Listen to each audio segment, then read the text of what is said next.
Welcome to the Washington Ethical Society. Whether you're joining us online or in person for the first time today, yes, indeed, it is good to find connection in all kinds of ways.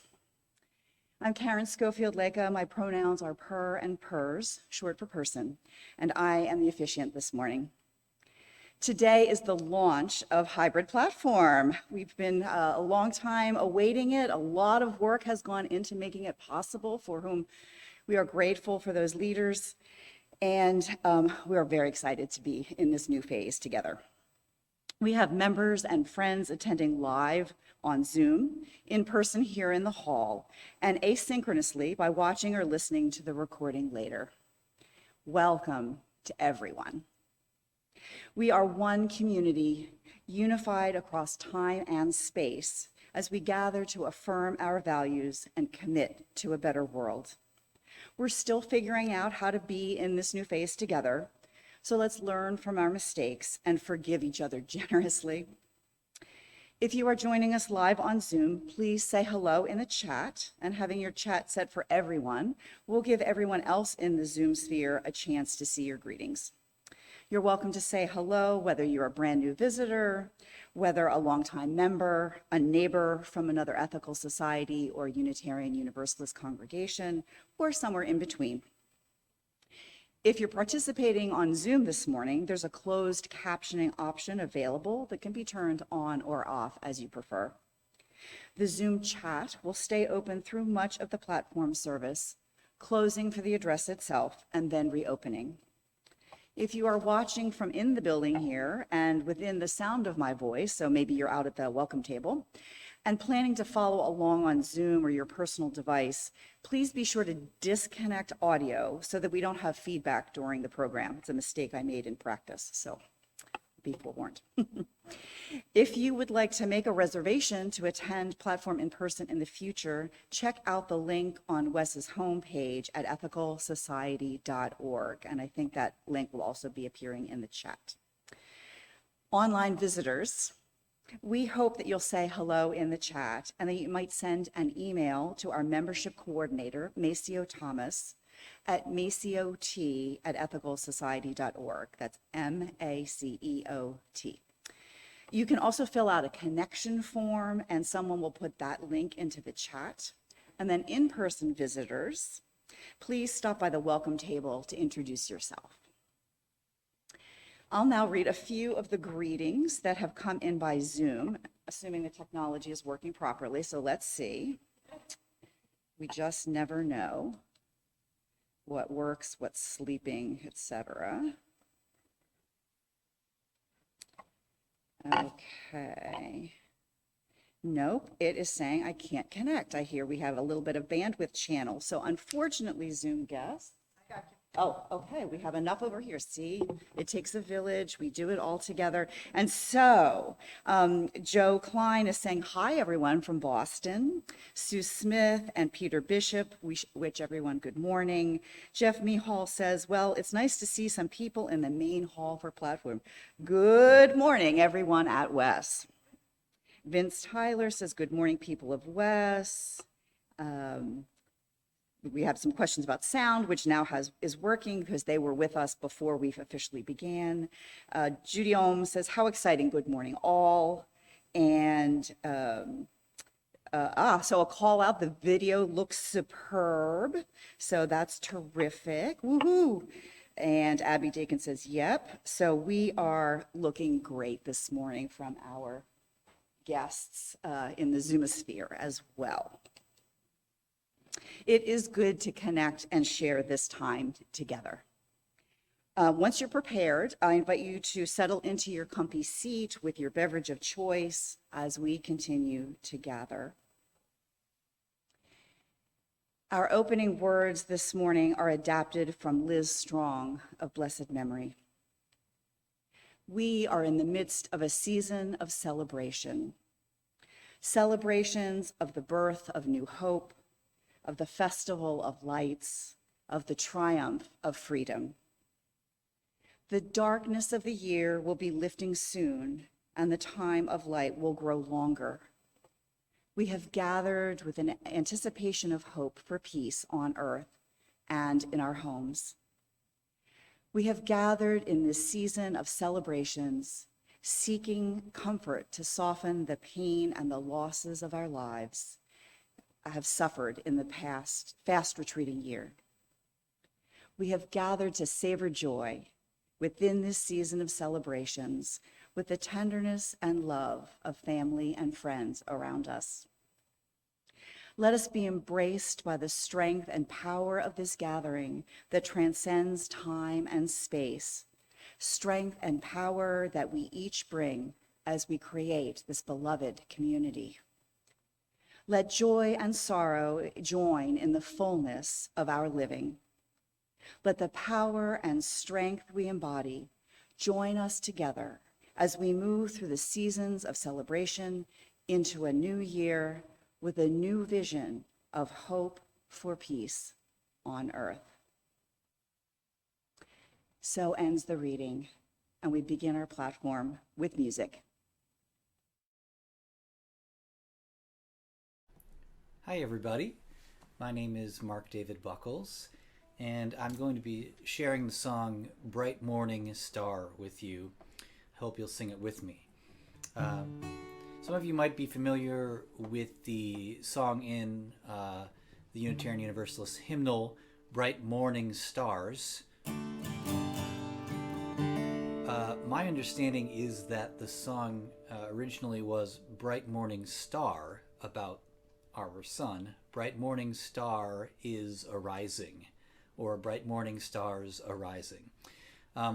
This is also a different melody from maybe the one you've heard. It's, in my understanding, an old Appalachian melody, and it's got some additional verses written by my friend and colleague Matt Meyer. So here's how the song goes. Bright morning stars arising, bright morning stars arising, bright morning stars arising. Day is a breaking in my soul. So I'm going to line that out for you. I'll sing one line, invite you to sing it back with me. Bright morning stars arising, your turn. Bright morning stars arising. Bright morning stars arising, bright morning stars arising, bright morning stars arising, bright morning stars arising. Day is a breaking in my soul. Day is a breaking, day is a breaking in my soul.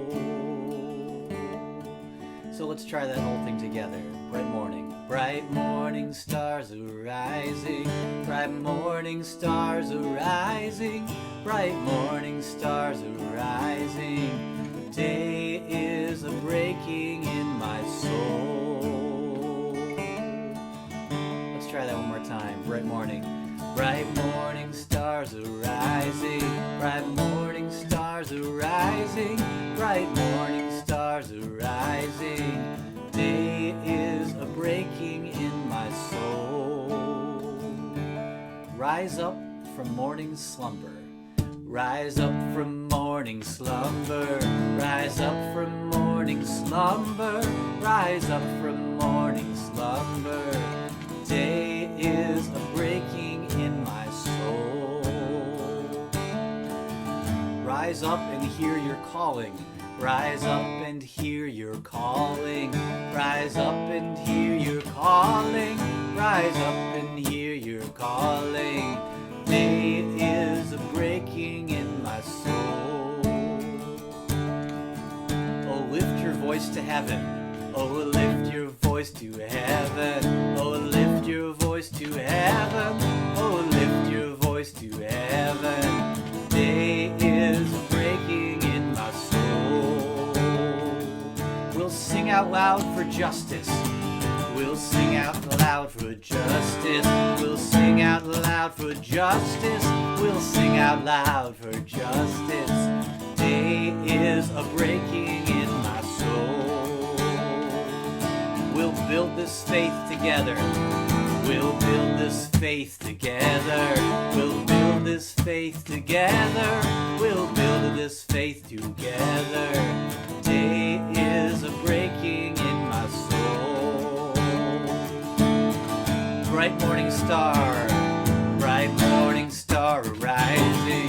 Bright morning stars arising. Bright morning stars arising. Day is a breaking in my soul. One more time, bright morning stars arising. Bright morning stars arising. Bright morning stars arising.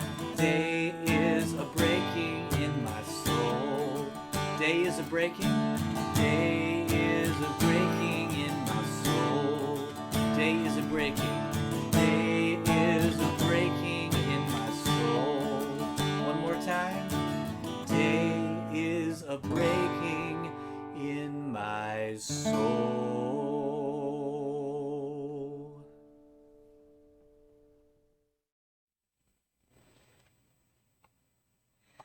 Well, welcome once again.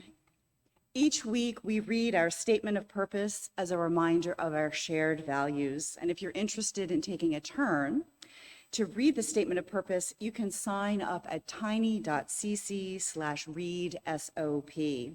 You can either record a video of yourself reading the statement of purpose, if that works better for you, or you can present the statement of purpose here in the hall, as we have a person ready on the wings to do. If you're ready, relatively new to the community or haven't been active lately, it's also a great way to kind of like put yourself back into the space and reintroduce yourself to the community.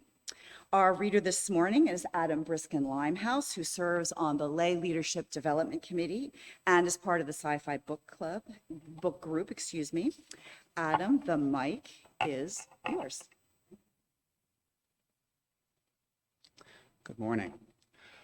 The Washington Ethical Society is a humanistic congregation that affirms the worth of every person. We strive through our relationships to elicit the best in the human spirit. With faith in human goodness, we appreciate each person's unique capacities. We joyfully celebrate together and support each other through life. We nurture a sense of reverence and responsibility for each other and the earth. We invite you to join our community of children and adults as we work for a world where love and justice cross all borders.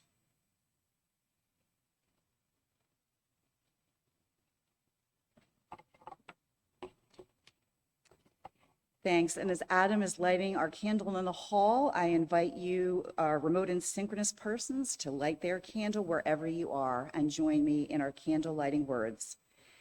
May we kindle within us the warmth of compassion, the light of understanding, and the fire of commitment to build a brighter future for all. Thanks, Adam. Our theme today is finding peace among all of the conflicting experiences and feelings of the season. And we're going to hear more about that in today's story.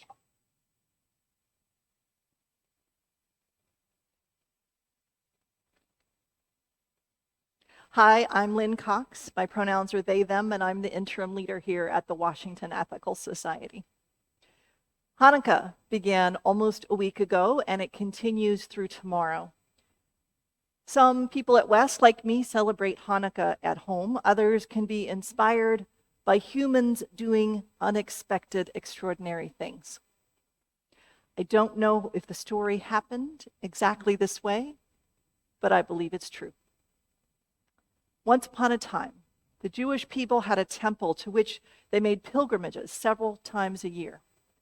Even for people who lived many days' journey away, the temple was the center for their religious and cultural life. It was not unusual for one world empire or another to rule over the land, making them part of an international government. But usually, those foreign kings left religion alone. That was not true of Antiochus IV of the Seleucid Greeks. Unlike previous emperors and foreign leaders that had occupied Judah, Antiochus sought to completely assimilate the Jews. And that meant he wanted to make them exactly the same as him. He wanted all of the empire's subjects to worship the same gods, to eat and drink the same food and drink, raise their children in the same way. And in an effort to destroy the Jewish religion and the way of life, his troops vandalized the temple, poured out all of the sacred lamp oil they could find, and poured it onto the floor, and they smeared filth on the walls, and they let pigs run loose through the sanctuary. Out in the small town of Modin, some of the officers of Antiochus IV came to make sure that the locals were praying to Greek gods. And the officers ordered a country priest, who was named Matthias or Mattisyahu, depending on who was telling the story, to be the first of his village to sacrifice an animal to the altar of an idol. And Mattisyahu refused. According to the book of 1 Maccabees, Matthias tore down the idol and said, "Let everyone who is zealous for the law and who stands by the covenant follow me." So Matthias or Mattisyahu and his 5 sons became the leaders of the Jewish uprising, and their family became known as the Maccabees, which means hammer. And they recruited rebels from all over the northern villages of Judea. And they were outnumbered by the armies of Antiochus, but they knew the hills and valleys. And so they tore down the altars of the idols throughout the countryside. Mattisyahu died, leaving leadership of the army to his son Yehuda. And the fighting went on for a while. Some accounts say 2 years, some accounts say 3 years, before the Jews earned their most important victory. So after all that time, it might have been in the year 3594 or 3622 on the Hebrew calendar, or the year 168 or 139 before the Common Era, as the years are commonly reckoned now. But there was a turning point. On the 25th of the Jewish month of Kislev, the Jews reclaimed the temple.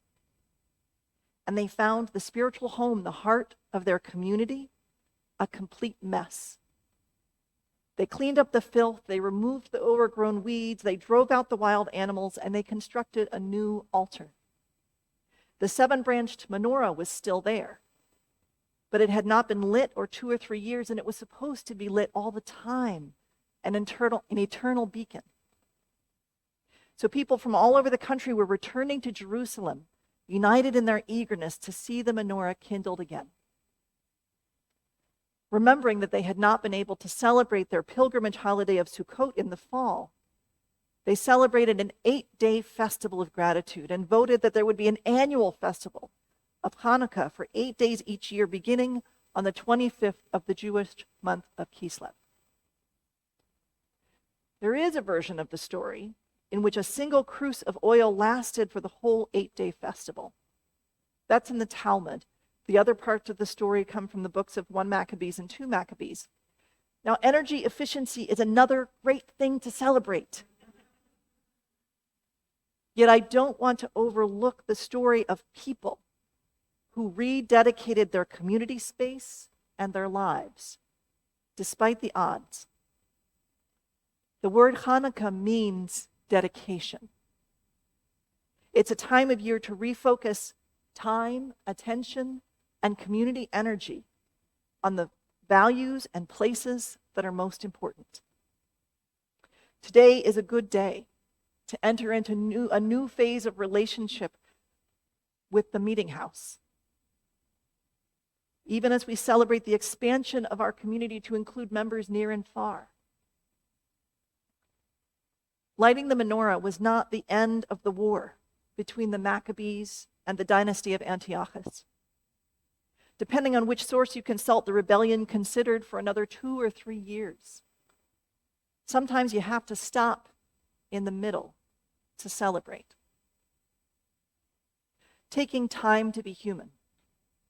Time to remember your relationships and to reassert the human worth of your community and yourself is also important. In this story, that time to reassert humanity was half the battle. We don't have to wait for perfection or resolution. It's okay to grieve, and it's okay to dance when not everything is resolved. By inventing Hanukkah, the Jewish people created a moment of peace in the middle of a turbulent period.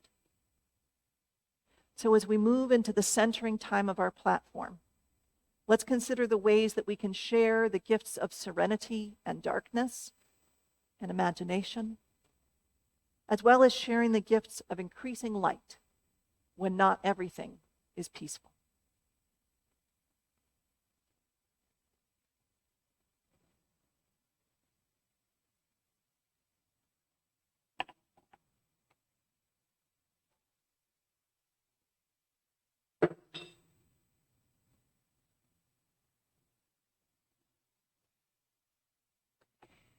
Each week, we ring a chime in solidarity with people around the world. Today, I'm particularly mindful of the victims of a school shooting in Michigan, a volcanic eruption in Indonesia, and the looming loss of reproductive choice across America. And yet, it is also Hanukkah, and so we are mindful of the power of community and restoring light and life to defiled places. As we listen to the chime, let us remember our connection to each other and the world around us.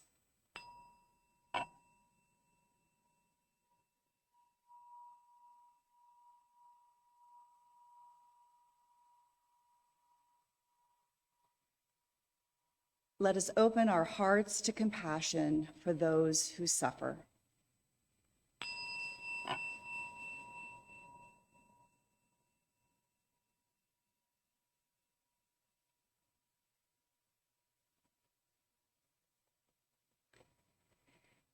And let us commit ourselves to the work that calls for our love.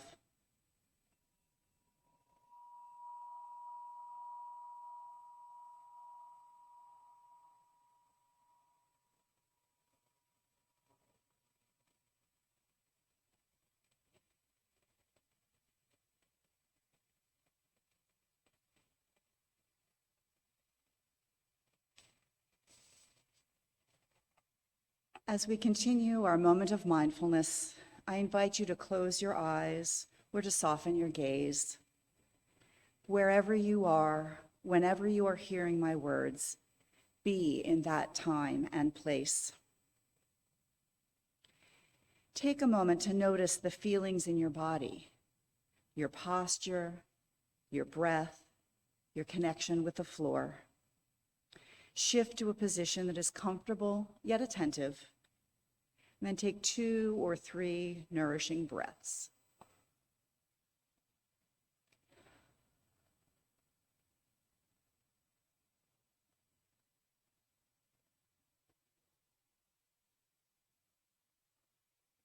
Feel your heart beating as it is nourished by the oxygen you breathe in and relieved of the carbon dioxide you release to share with the trees. If you are with others in the same room, breathing together may feel unfamiliar or even risky. With the help of our safety procedures, we'll do our best to relax into that nourishing breath. Stay in touch with your heart and your breath as I read these words from Rachel Barenblatt. A candle is not diminished when it lights another flame. Hope is not diminished when it leaps from heart to heart like wildfire. A seed is not diminished when it lets go and roots unfurl and pale green tendrils sprout. The things that matter most aren't zero-sum. They defy the laws of physics, conservation of matter, chemical processes of combustion. Even when we're far apart or quarantined, the light from your soul's candle reaches mine, and between us, look, we blaze like the light of creation, more than the sum of our parts. As we contemplate the peace and hope created in the space between us, we continue our meditation in silence and in the music that follows.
To see our world in a grain of sand, and a heaven in a wildflower,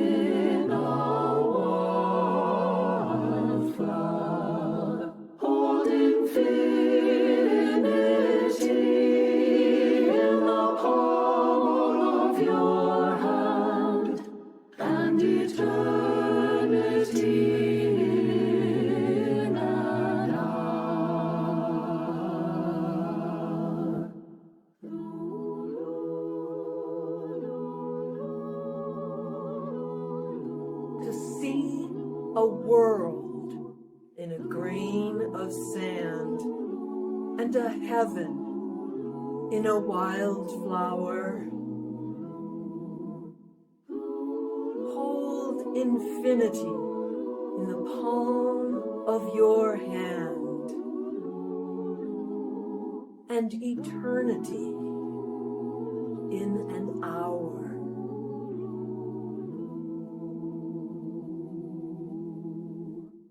To see our world in a grain of sand, and a heaven in a wildflower, hold infinity in the palm of your hand, and eternity in an hour.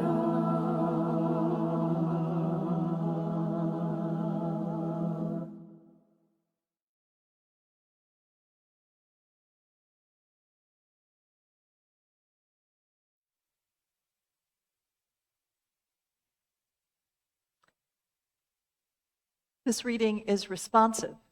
Whether you're watching us live on Zoom or on the recording later, or you're here with us in the meeting house, I'm going to invite you to speak the response softly to yourself at the end of each section. The words of response refer to being together, and I want to emphasize that togetherness is not bound by time and space. If you're joining this platform from around the world or another time, we're still together, united in intention and purpose and values. So your response, which I hope you can see on the screen, is: we find comfort in naming these feelings.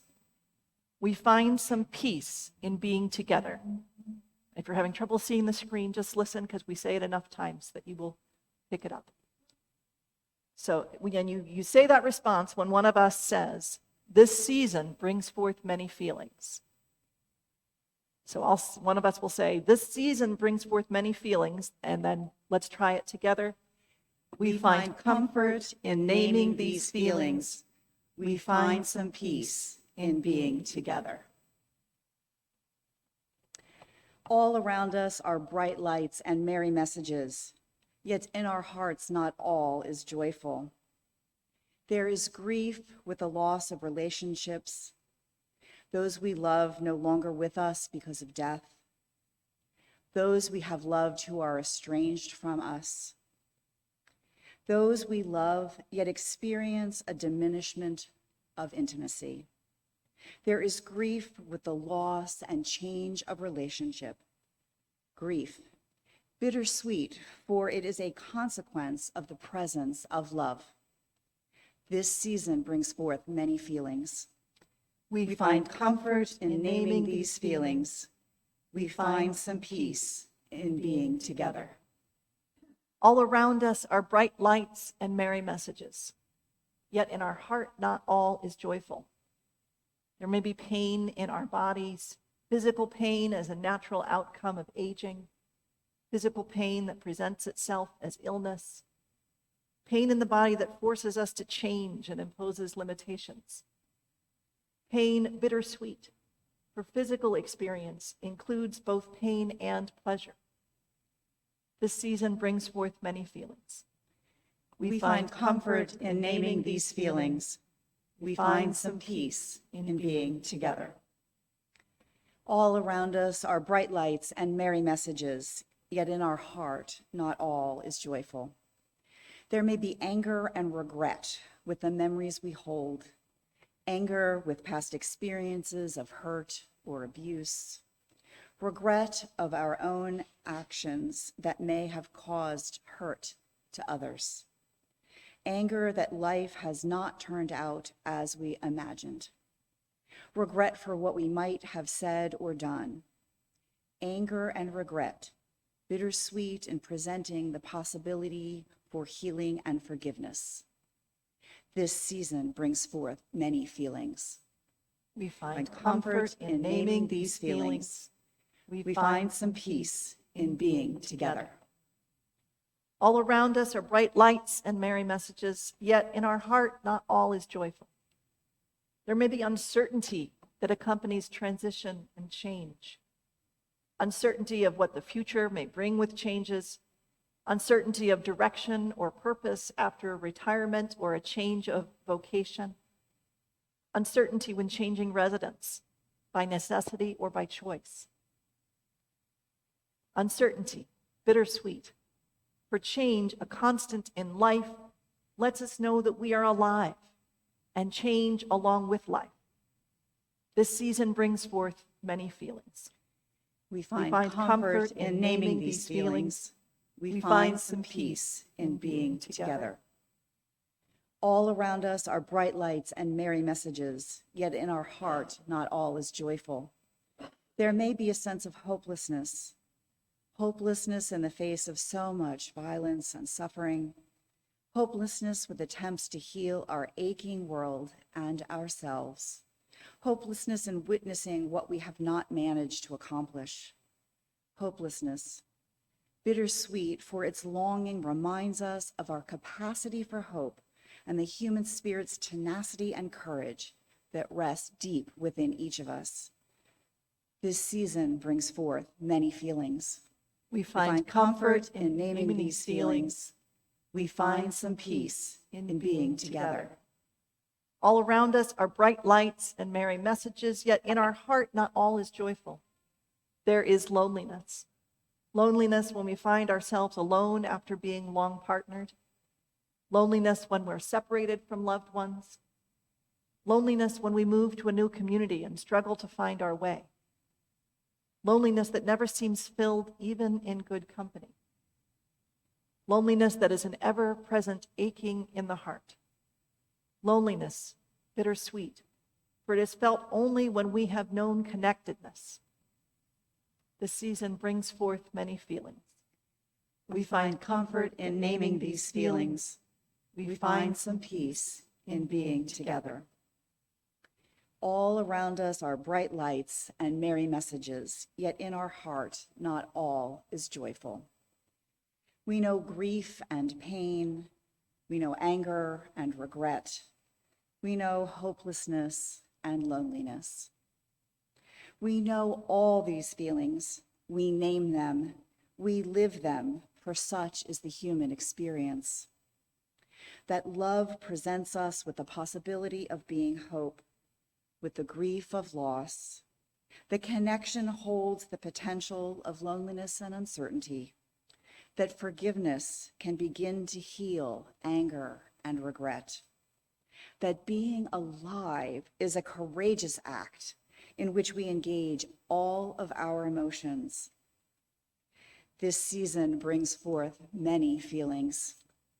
We find comfort in naming these feelings. We find some peace in being together.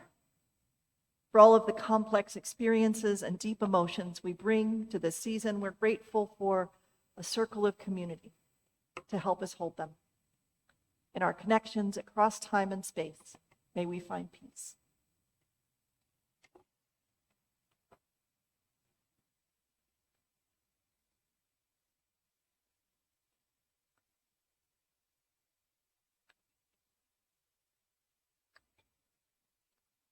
It's complicated. I wish I had a sticker that said that to put just on everything. So especially this time of year, some of us crave color and light to lift our spirits on the shortest days of the year. Some of us crave quiet and serenity. Some of us can't deal with so much jollity in the midst of grief. Some of us just want to be left alone to finish our work before the deadline at the end of the calendar year. It's complicated. Some of us live the month of December in constant protest of encroaching hegemony, resisting the enmeshment of church and state and marketplace, trying to escape non-consensual holiday music in public spaces. Some of us are happy to listen and reinterpret or have nostalgic feelings for certain songs and stories, even if we don't agree with them in literal terms, or we find these celebrations that we didn't grow up with charming. Or we just don't have the energy to worry about a music playlist in the face of the enormity of the other issues we have to deal with. Among us, there are many different and valid approaches to the winter holiday celebrations. It's complicated. Some of us feel pressured to appear cheerful, to create festivity, to spin a wonderland of perfection for the people around us. Whether or not we feel joy in our hearts. Some of us feel pressured to be constantly serious, to be above reproach in working for justice or for our family's economic security, to demonstrate our sober and cynical analysis of things as they are. This pressure for despairing sincerity may not leave room for flashes of joy or signs of potential change. We're just letting off steam. It's complicated. Some of us have been through hell, and our loved ones don't necessarily know how to deal with that. Maybe friends have backed away, or they're being aggressively normal at us. Or maybe neighbors try to give us too much advice. Or maybe loved ones are so overtly solicitous that otherwise good days are brought down by people who don't trust that good days are yet possible. And we might need different things on different days. And it is true generally, and especially in December, that we can perceive pressure to demonstrate certain attitudes or emotions, even if those feelings aren't authentic. It's complicated.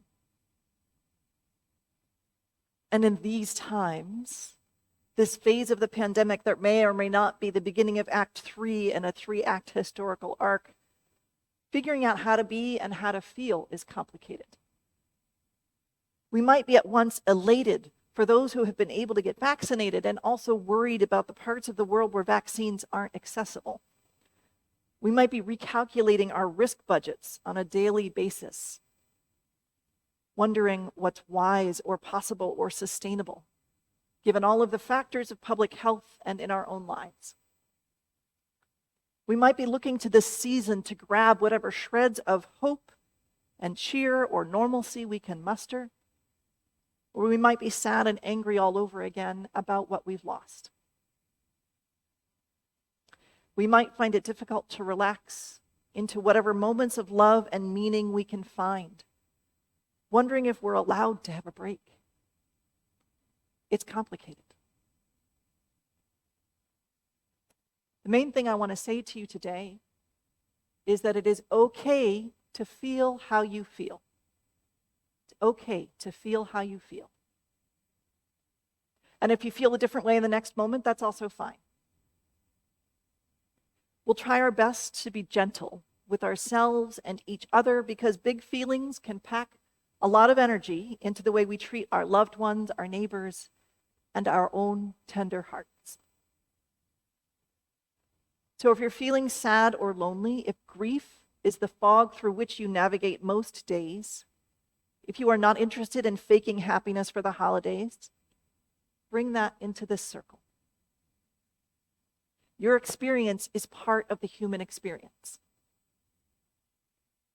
If you're fighting for the chance to feel joy, if you're wondering if it's okay to be okay for a minute, if acknowledging the pain of the world exists alongside with acknowledging beauty and possibility, bring that into the circle.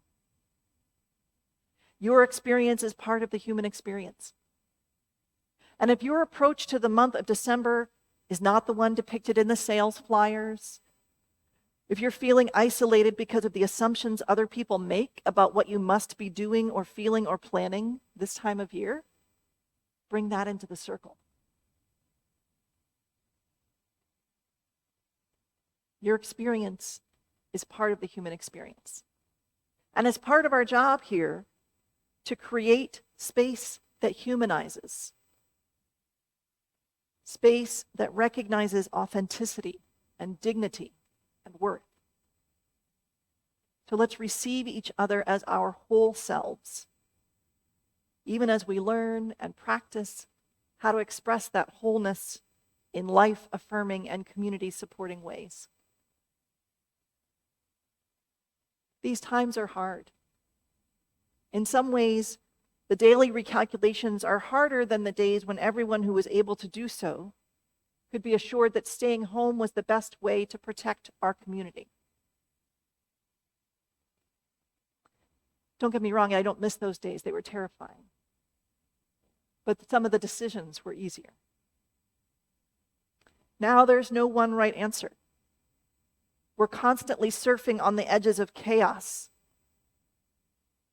In their chapter on chaos, the authors of the book Sparks of Wonder mention how disturbing this can be. They write, "It seems to be a universal phenomenon that each of us holds a set of ordered relations." They're referencing anthropologist Mary Douglas. A set of ordered relations in our minds, consciously or unconsciously. We have a notion of what it means for something to be in place. If something isn't where we expect it to be or how we expect it to be, most of us experience a sense of disorder. And the human impulse is often to try to restore out-of-place things to our expectations of them, to make things fit or appear or occur just as we want them. The authors go on to elaborate what this means for communities like ours. And I'd like to go back and point out that that same urge to bring order out of chaos is what makes this pandemic time so difficult and what makes the pressure to be or feel a certain way during the holidays so difficult. The longing for what is predictable or comfortable or orderly is very real, and predictability isn't possible right now, even to the extent that we thought it was possible before March 2020. We want things to make sense, and instead, events feel out of control. And this part, when we're trying in bits and pieces, a few things at a time, things that feel a little familiar, but aren't quite the same as what we remember, this is really hard. Reminders of normalcy that don't match our hopes or expectations violate that urge to impose order. Yet we know we have to adapt. So we learn to tolerate discomfort with a certain amount of chaos in the service of our shared purpose. We learn to be curious and gentle in this transition. Similarly, the pressure that we may be feeling to approach the holidays in a certain way comes from a misguided impulse to impose order. Those pressures, whether internal or external, are seeking a predictable, smooth, uncluttered version of reality. And that's not how reality is. Trying to make it so can be harmful.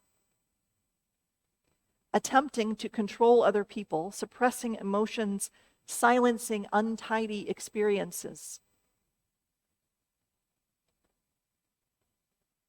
That's dehumanizing, right? Like, it's one thing to contain, but if you're saying that some emotions are just not acceptable ever, or some experiences are not ever able to be spoken, that's dehumanizing. Being humanist involves some openness to the messiness that comes with being authentically human. Though we do need to be mindful of our impact on others in the ways we express and cope with those authentic human experiences. So rather than attempting to dehumanize people or give in to the harmful aspect of the impulses that arise in us as we move through a chaotic, disordered world, The authors of Sparks of Wonder remind us of our community agreements. The promises we make in communities like this one keep us rooted in our values, in our relationships, in our best selves. The agreements we make, such as the West Community Relations Pact, help create boundaries that are consensual and healthy, yet allow for the flexibility and authenticity of being human. We can't control historical events. We can't force ourselves and each other to feel emotions that we aren't feeling. We can't glue the universe together in a way that is predictable and orderly, like the Legos that you glue with crazy glue. We can agree to act in such a way as to elicit the best in each other and thereby in ourselves.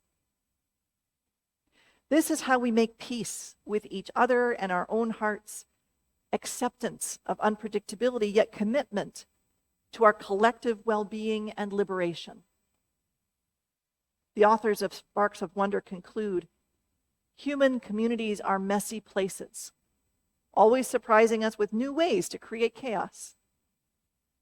But they're also all we've got. We're the only ones who will save ourselves from our own human folly, greed, and indifference. And this is why so many of us invest our life energy into sustaining human community. It's up to us to figure it out for ourselves. Investing life energy brings me back around to Hanukkah, a festival of dedication. One of the lessons of Hanukkah is to remain true to your values and your community in times of struggle. This is a time to return to the places and people and values that might get lost among the pressures of living in the world. The Maccabees didn't wait to rededicate the center of their community life halfway through the greatest challenge of their generation. It took collective work, room for lament, creative use of resources, tolerance of imperfection, and a fierce declaration of human worth and joy in the midst of it all. This too is our calling now. We recreate community together over and over again. So bring your human experience, bring your ability to adapt, bring your heart for liberating community. Peace within does not have to wait for an absence of conflict or challenge. Peace within comes from acceptance of the realities of being human and congruence with our values. This is a time of dedication. May it be so. After some music, we'll have community sharing time when folks on Zoom or asynchronous can write into the chat or the comments about what resonated with you today, and folks in the hall can come up to the microphone. In this time in between, you might prepare for community sharing by reflecting on a personal experience or an activity at West that illustrates the values that we're lifting up today. As we contemplate, rest, and reflect, let us enjoy the musical response. When I think of a river, I think of the fact that no matter what, it just keeps going. I hope you'll sing Peace Like a River with me. If you don't know it, I think you'll pick it up really quickly. It goes like this. I've got peace like a river. I've got peace like a river. I've got peace like a river in my soul. I've got peace like a river. I've got peace like a river. I've got peace like a river in my soul. I've got joy like a fountain. I've got joy like a fountain. I've got joy like a fountain. I've got joy like... When I think of a river, I think of the fact that no matter what, it just keeps going. I hope you'll sing Peace Like a River with me. If you don't know it, I think you'll pick it up really quickly. It goes like this. I've got peace like a river. I've got peace like a river. I've got peace like a river in my soul. I've got peace like a river. I've got peace like a river.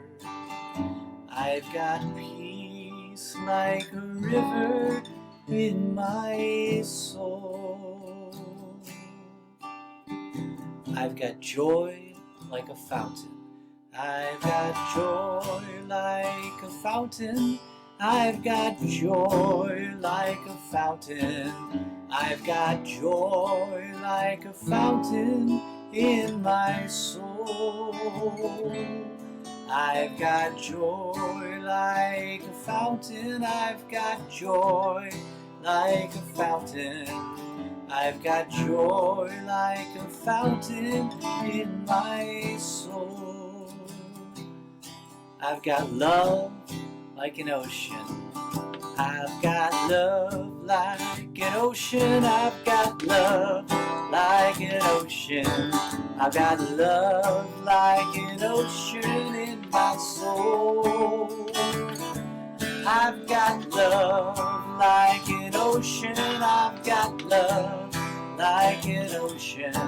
I've got love like an ocean in my soul. I've got pain like an arrow. I've got pain like an arrow. I've got pain like an arrow. I've got pain like an arrow in my soul. I've got pain like an arrow. I've got pain like an arrow. I've got pain like an arrow in my soul. I've got tears like the raindrops. I've got tears like the raindrops. I've got tears like the raindrops. I've got tears like the raindrops in my soul. I've got tears like the raindrops. I've got tears like the raindrops. I've got tears like the raindrops in my soul. I've got strength like the mountain. I've got strength like a mountain. I've got strength like a mountain. I've got strength like a mountain in my soul. I've got strength like a mountain. I've got strength like a mountain. I've got strength like a mountain in my soul. I've got peace like a river. I've got peace like a river. I've got peace like a river. I've got peace like a river in my soul. I've got peace like a river. I've got peace like a river. I've got peace like a river in my soul.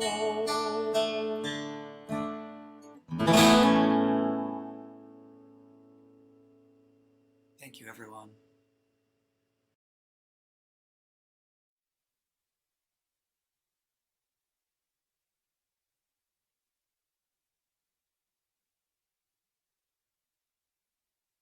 So this is the time when we add our own voices to the morning. sharing our reflections on the platform or whatever resonates in our own lives. For our online participants, I invite you to share in the Zoom chat or in the comments if you're watching later on a recording. And I'm going to start with some of the Zoom comments, and then we'll accept some comments from the microphone here in the hall, and then we'll come back to some Zoom comments at the end. So that's how we're going to do this in the hybrid way. So let's see. Here we go. Comments. Thank you, Lyn, for touching on the idea that it's okay to be human. It's okay to be human is the message I got this morning. Thank you, Lyn, says Gideon.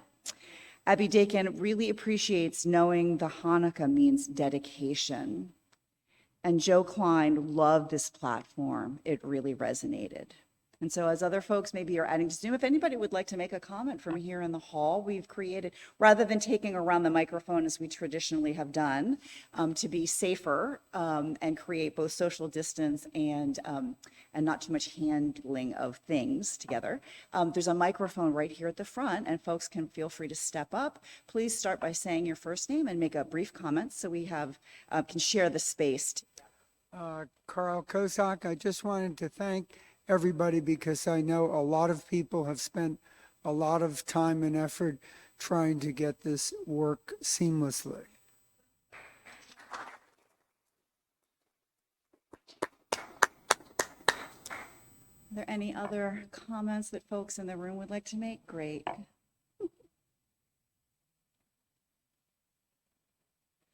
Hi, I'm Shayla.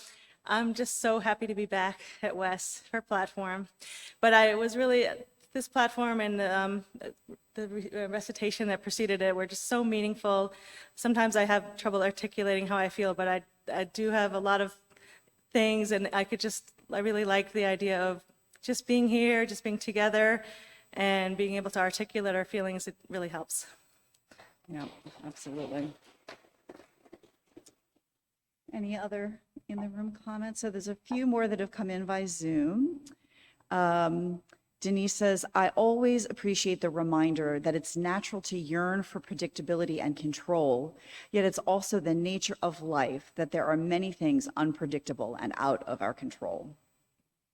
And Jeff Mihal adds, I really appreciated the mention of forced musical selections.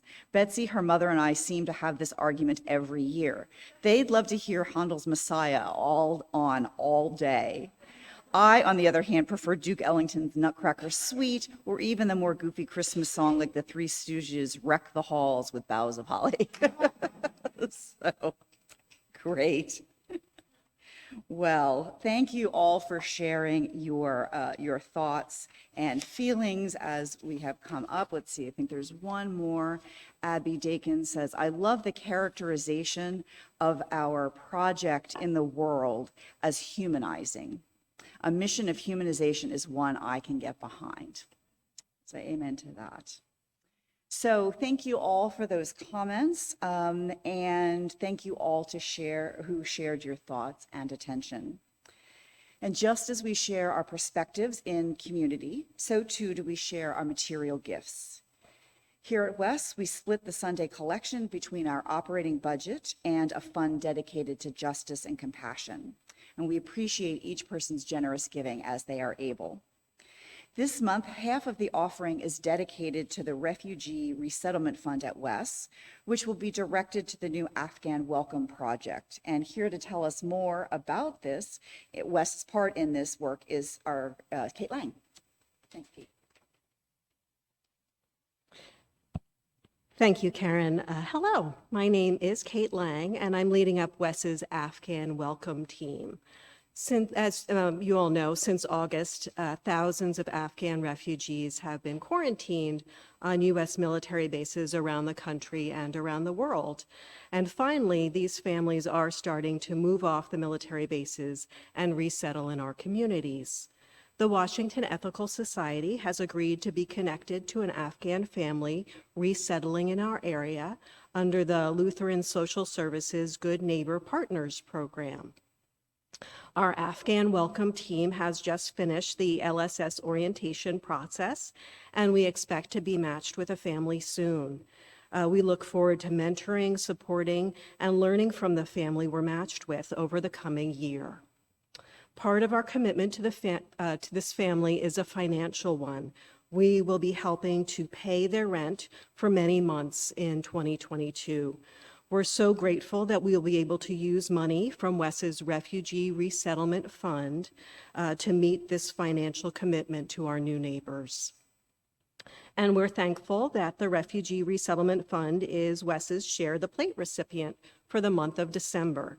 We appreciate your generosity as you share your resources with Wes so that we can provide a warm welcome to our new neighbors as they transition into our community.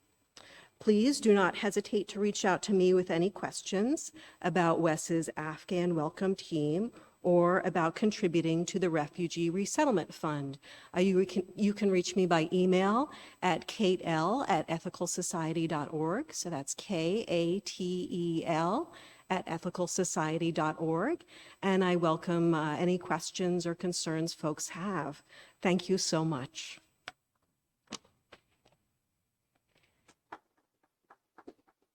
Great.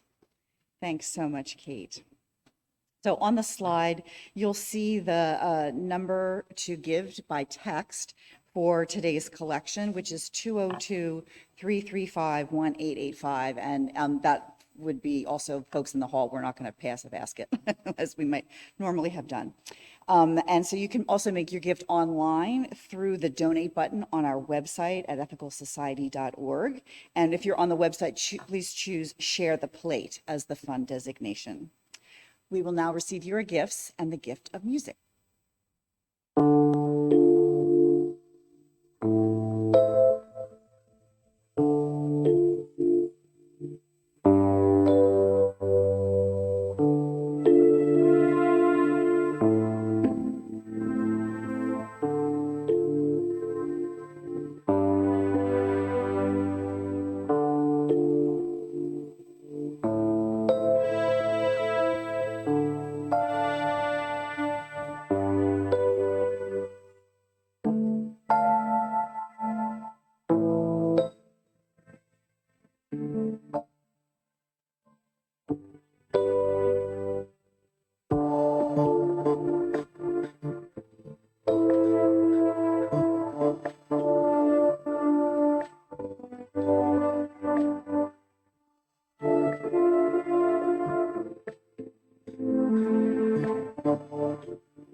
Thank you so much to the many people who helped create this morning's time together. And it was a long time in coming and took a lot of preparation. But for this morning specifically, our guest musicians were Mark David Buckles, the UU Virtual Singers and Unicorn Heads, and Interim Music Coordinator Leah Morris, Membership Coordinator Maceo Thomas, Slide Artists John and Abby Dakin, and Communications Coordinator Robin Kravitz. Thank you to Adam Goldberg for hosting today's Zoom coffee hour. And of course, thank you to today's tech team, which is John Leka, John Pfeiffer, Pat McNeely, Paul Baker, and Denise Howell, who is our Zoom usher. So thank you very much, especially to that tech team for all of their efforts in getting us to this point today.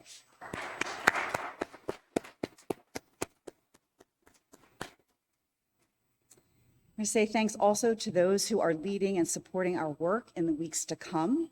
As always, this week has a variety of opportunities for Wes members and friends to connect virtually around shared interests and in support meetings and discussion groups. And you can find information about all of those activities and some more that I'm going to mention in a moment in the Sunday links or news and notes emails or by going to the Wes website.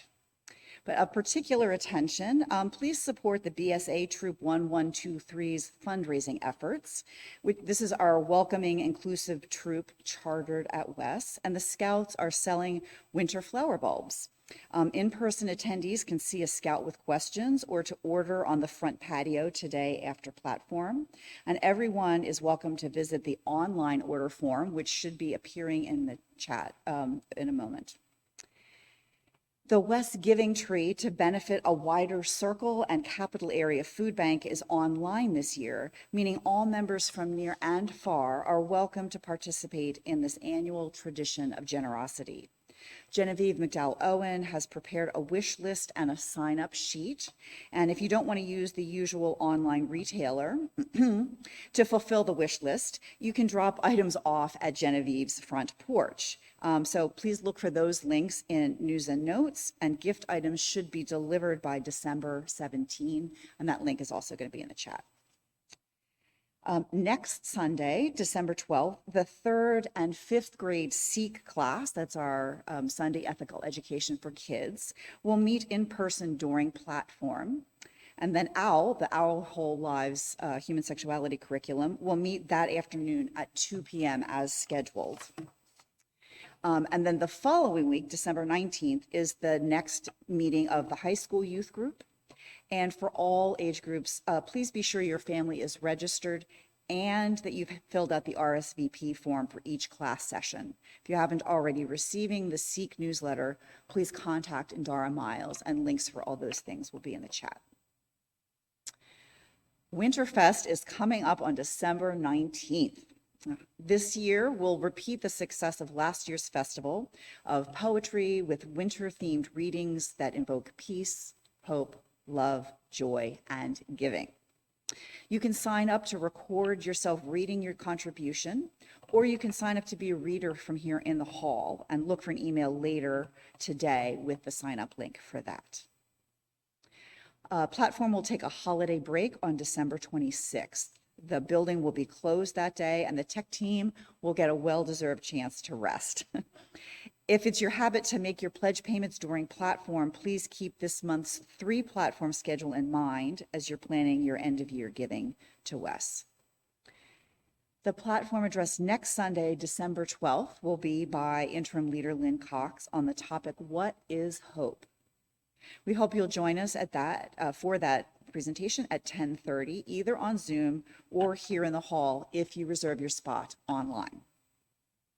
The link for the reservations for December's platform is on the West website, as are details of all of these events that we've been talking about. And to participate in person, you'll need to answer some health screening questions and to confirm your answers to those questions when you arrive so that we're assuring safety for all. We are nearing the end of platform, and whether you've been with us live on Zoom, in person here in the hall, or later in the recording, thank you so much for being here with us. After the closing song and closing words, we'll end the webinar and open a new Zoom meeting for virtual coffee hour. And then in-person attendees might enjoy gathering outside on the front patio where there is space and fresh air for us to socialize, being here together. Now, let's enjoy this month's closing song.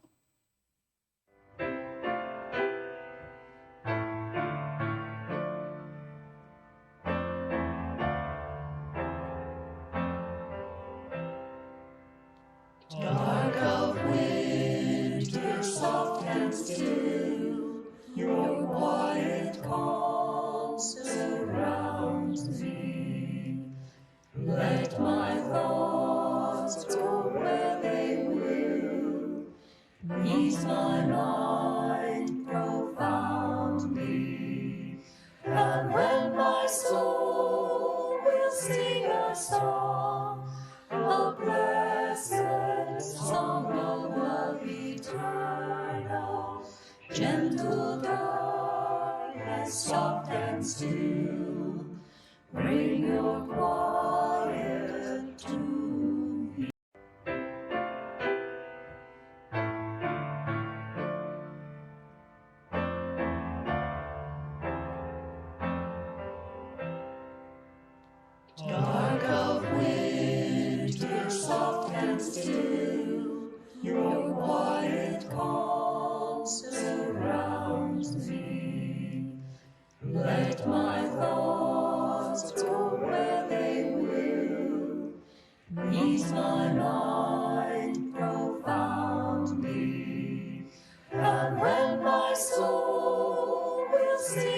song, a blessed song of love eternal, gentle darkness, soft and still, bring your quiet to me. Darkness, soothe my weary eyes, that I may see more clearly. When my heart with sorrow cries, comfort and caress me, and let my soul may hear a voice, a still small voice of love eternal. Darkness, when my fears arise, let your peace go through me.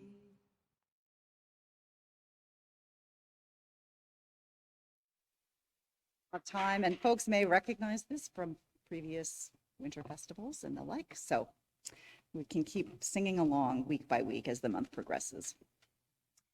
Just a few brief reminders as we close. If you are new to our community, please send an email to our membership coordinator, Maceo Thomas, and introduce yourself. And his email and a link to a connections card will be in the chat. Or if you're here, you can actually speak with Maceo in person today. What a novel concept. To reach Virtual Coffee Hour, point your browser to tiny.cc/westcoffeehour. And thank you for being part of this experiential platform, whether online or in person. And we hope to see you again soon. And now I invite you to join me in our closing words for the month. Let us go into the week ahead with compassion, understanding, and commitment, holding the complexities of peace, hope, love, and joy in our quest for a better world.